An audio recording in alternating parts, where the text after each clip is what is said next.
Hello, beautiful people. This is Vlad from Synaptic Schism. In the last episode and the first episode of Symphonic Metal Mixing, in the end, I mentioned that in the second episode I was going to deal with the mix bus, but I didn't notice that the guitar tones were not there yet, and also that the reverbs were not treated yet. So we need to first deal with that. In this episode, we are going to deal with the first part, which is taking care of the guitar tones, which is very much connected with the whole discussion about buses and so on. So let's start. The first and very easy part is the clean guitars. So the clean guitars are panned left and right, and both of them are going into a bus. What I'm going to do, I'll just add Empire to the bus, and I will choose a preset that I know that it's going to work with what I'm doing in this track. So without Empire, it sounds like this. I'm just going to solo this. And with Empire, it sounds like this, okay? And this is possible because Empire is treating these two tracks as like a stereo track. So it's treating left and right and then delivering left and right, which allows us to put the amp sim directly on the bus, and it's done. We don't need to worry about that anymore. Naturally, you would be handling the tones the way that you want, and that's fine, but for the purposes of explaining the mixing setup, I will just be using presets from the amp sims. Now, on the distortion guitars, it's a little bit more complicated because on the distortion guitars, and I'm going to bring the session here, the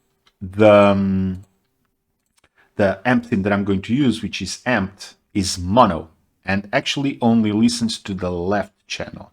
So what I need to do is I'm going to duplicate these tracks for a reason I'll explain in a moment, and I'm going to add the left guitars to a folder, which will then be, this is rhythm guitar left, and then the two right guitars, I'm going to pack a folder, rename it to rhythm guitar right, and I'm going to add buses to the two of them.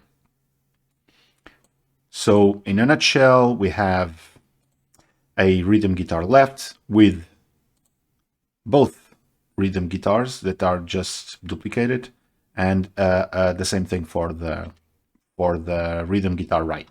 Cool. Going back to the mixer, we now have this setup, and we can see that there are issues already. So this is pointing to the output. We want this to be pointing to the distortion guitars, and then in the rhythm guitar right, it's pointing to the output, and we want it also to go to the distortion guitars. Okay, so far so good. So why did I do this? I'm going to solo only the rhythm guitar left bus. The reason why I did this is because if you listen, let's go to the chorus here. If you listen to the guitars, the DI is okay as soon as we put a amp sim in it and choose the preset that I want to use. Well, first you can note that it's playing on both, and we want it just on the left side. So we are going to put it on the left side. But the guitar, the tone is cool, but it lacks body, right? So what we are going to do with this is on this guitar track that I duplicated, I'm going to put a pedal board, and on that pedal board, I'm actually going to put a pitch shifter and put it an octave down.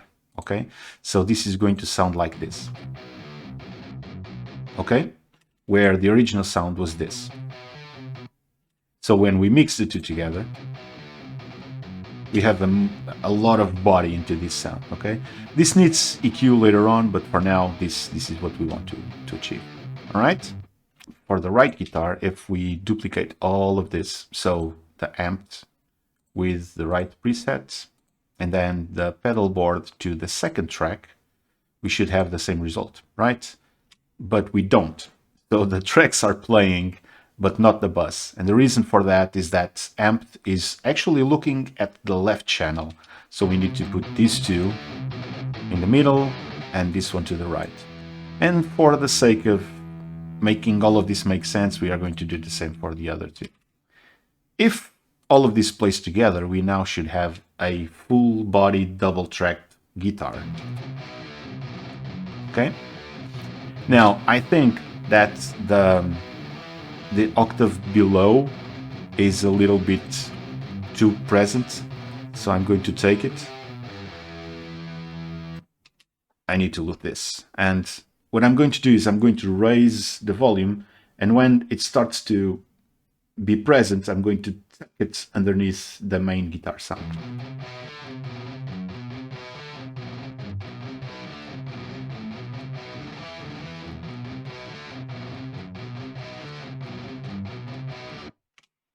Okay, so one more time. We have like a full guitar sound for the rhythm guitar. All right. For the lead guitars, I'm simply going to pick up the presets that I want, and I'll just use it on both tracks because it's also going to be amped. And because it's amped, the tone will be only picked from the left side, so I need to duplicate the sound anyway. However, since I want to guarantee that I'll be able to process the lead guitar as one and not as two, what I'm going to do is I'm going to pick the lead guitar, and I'm going again, as usual, to pack up a folder, call it lead guitar. I'm going to add it to a bus. You've seen me doing this a number of times. And now the two lead guitars are there, left and right. And if we go to the mixer, as expected, this is pointing to the output, and we want it in the distortion guitars. And if I solo this in the solo, we can hear the double track left and right, right? So we are going to use amped roots again, and amped roots with the Guitar Hero lead. And I'm going to duplicate it to this track, Guitar Hero lead.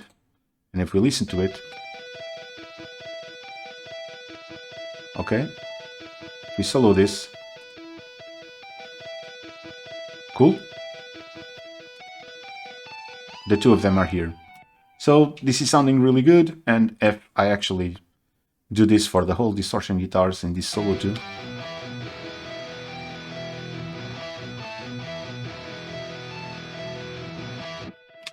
the guitar tones are done. Now, this was a lot more about managing the buses than the actual guitar tones. I just used presets.